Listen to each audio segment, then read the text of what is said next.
الہی میں ہوں بس خطاوار تیرا، مجھے بخش ہے نام غفار تیرا۔ الہی میں ہوں بس خطاوار تیرا۔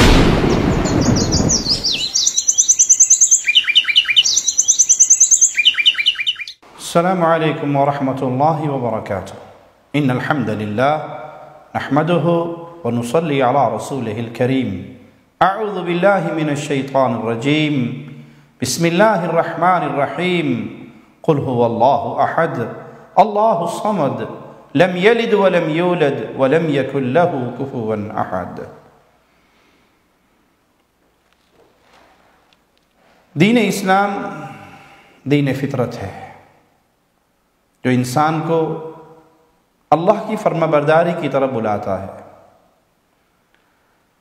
اگر انسان بے علمی میں، جہالت میں کلمہ کفر اپنی زبان سے ادا کرتا ہے یا کفریہ عمل کرتا ہے اور اس کو اس کا شعور نہیں ہے، اسے اس کا علم نہیں ہے، جاہل ہے اس بات سے، تو اس کے لیے جہالت کا عذر قبول ہوگا۔ آئیے رسول اللہ صلی اللہ علیہ وسلم کا ایک فرمان سنتے ہیں جو ابن ماجہ میں ہے۔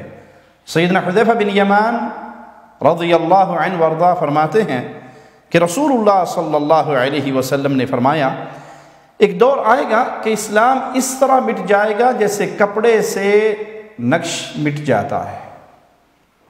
اس دور کے جو لوگ ہوں گے ان کا حال کیا ہوگا؟ حتی لا یدرا ما صیام ولا صلاة ولا نسک ولا صدقہ، کہ یہاں تک کہ ان لوگوں کو علم ہی نہیں ہوگا کہ نماز کیا ہے، روزہ کیا ہے، قربانی کیا ہے، صدقہ کیا ہے۔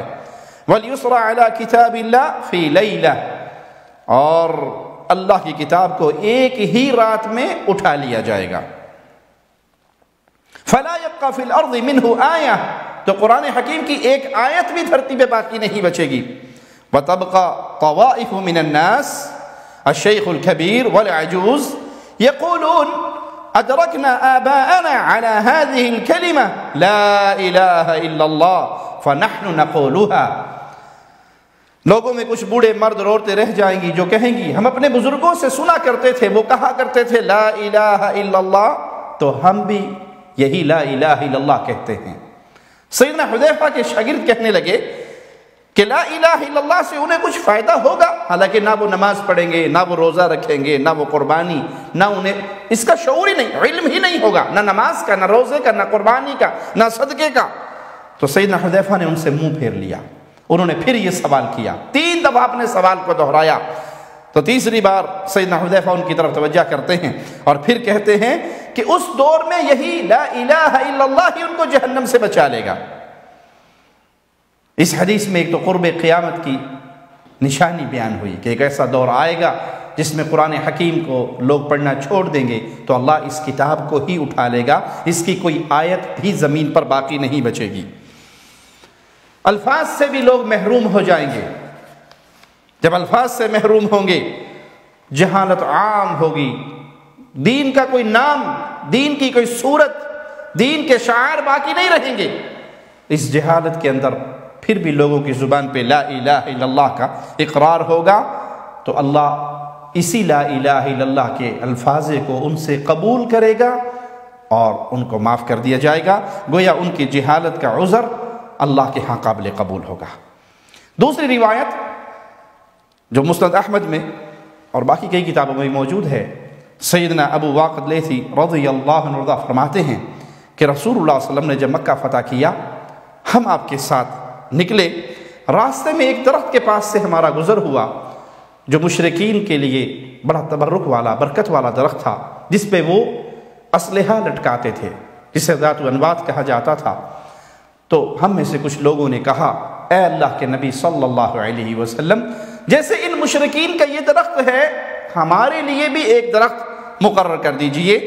تو اللہ کے پیارے نبی جناب محمد کریم صلی اللہ علیہ وسلم فرماتے ہیں اللہ اکبر انہا السنن، اللہ بہت بڑا ہے۔ یہ آپ نے حیرت کے لیے جملے الفاظ ادا کیے، اللہ اکبر حیرت کی بات، یہ تو پہلے لوگوں کا طریقہ ہے، انہا سنن، یہ پہلے لوگوں کا طریقہ ہے. ھذا کما قالت بنو اسرائیل لموسیٰ اجعل لنا الہا کما لہم آلہہ. یہ تو وہی بات تم نے کہہ دی جو بنو اسرائیل نے موسیٰ علیہ السلام سے کہی تھی، جیسے ان بت پرستوں کا ایک الہ ہے، ہمارا بھی ایک الہ مقرر کر دیجئے. قال انکم قوم تجہلون، انہوں نے فرمایا تم تو جاہل لوگ ہو، یہ بتوں کو پوج رہے ہیں، یہ کفار ہیں، اور تم ایک خالق و مالک کو چھوڑ کر کہہ رہے ہو کہ ہمارے لیے بھی ایسا ہی ایک الہ مقرر کر دے. یہ تو جہالت پر مبنی بات ہے.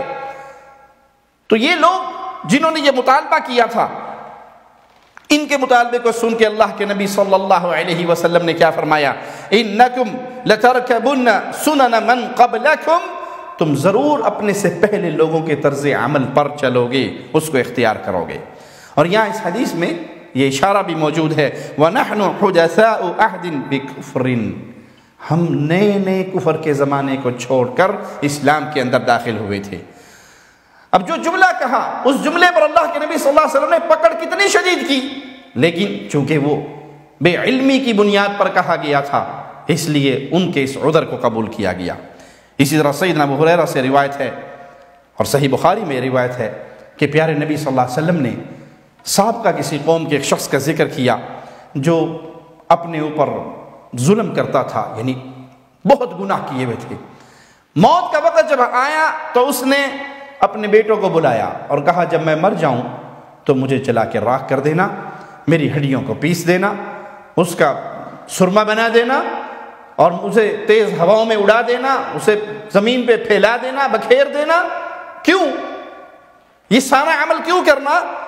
فَوَاللَّهِ لَإِن قَدَرَ اللَّهُ عَلَيَّ، اللہ کی قسم اگر اللہ نے مجھے پکڑ لیا. معنی یہ کیا کہ اگر تم مجھے مرنے کے بعد میری لاش کو پوری کی پوری دفنا دو گے تو اللہ مجھے اٹھا لے گا، لیکن جب تم مجھے جلا دو گے، راکھ کر دو گے، زمین پہ پھیلا دو گے تو نعوذ باللہ ثم نعوذ باللہ اس کی کم علمی کے مطابق پھر اللہ مجھے نہیں پکڑ سکے گا. لیکن اگر اللہ نے مجھے پکڑ لیا تو مجھے ایسا عذاب دے گا ما عذبہ احد، جو اللہ نے پہلے کسی کو نہیں دیا ہوگا.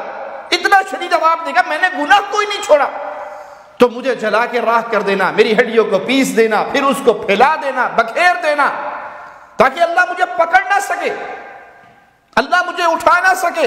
فلما مات فعل به ذلك، جب وہ مر گیا اس کی وصیت کے مطابق عمل کیا گیا تو اللہ مالک نے زمین کو حکم دیا، اس نے اس کی لاش کو اکٹھا کر دیا. اللہ اکبر. فاذا هو قائم، اب اللہ نے اسے اپنے سامنے کھڑا کیا اور اسے سوال کیا. فقال ما حملك على ما صنعت، میرے بندے تو نے یہ جو کچھ کیا یہ تو نے کیوں کیا؟ کس چیز نے تجھے ابھارا اس بات پر کہ تو اپنے جسم کو جلانے کا حکم دے، پھر ان ہڈیوں کو راکھ کرنے کا حکم دے، پھر ان کو زمین پہ بکھیرنے اور پھیلانے کا حکم دے؟ کیوں کیا؟ وہ جواب میں کہتا ہے قال یا ربی خشیتک حملتنی، اے اللہ تیرے ڈر کی وجہ سے میں نے ایسا کیا، میں اپنے گناہوں کی وجہ سے تجھ سے بہت ڈرتا تھا کہ میں نے خطائیں اتنی کی ہیں، گناہ اتنے کیے ہیں، اللہ نے مجھے پکڑ لیا تو پھر میری معافی کی کوئی صورت نہیں ہوگی. تیرے خوف نے، تیرے ڈر نے، تیرے تقوی نے مجھے یہ کچھ کرنے پہ مجبور کیا. فغفر له، تو اللہ مالک نے پھر اس کے گناہوں کو معاف کر دیا. اب یہاں اس روایت میں، اس حدیث میں، اس شخص کے اس قصے میں اس کا جملہ کفریہ ہے کہ اس طرح اگر کرو گے تو اللہ مجھے پکڑ نہیں سکے گا. نعوذ باللہ، اللہ کی قدرت کا انکار ہے، لیکن وہ جہالت کی بنیاد پر ہے، بے علمی کی بنیاد پر ہے.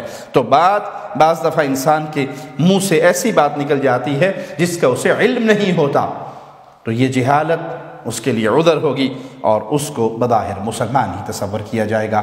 اللہ سے دعا ہے اللہ ہمیں توحید کا فہم عطا فرمائے اور اس توحید کے پیغام کو آگے پھیلانے کی توفیق عطا فرمائے. اقول قولی ھذا واستغفر اللہ لی ولکم ولسائر المسلمین فاستغفروہ انہ هو الغفور الرحیم.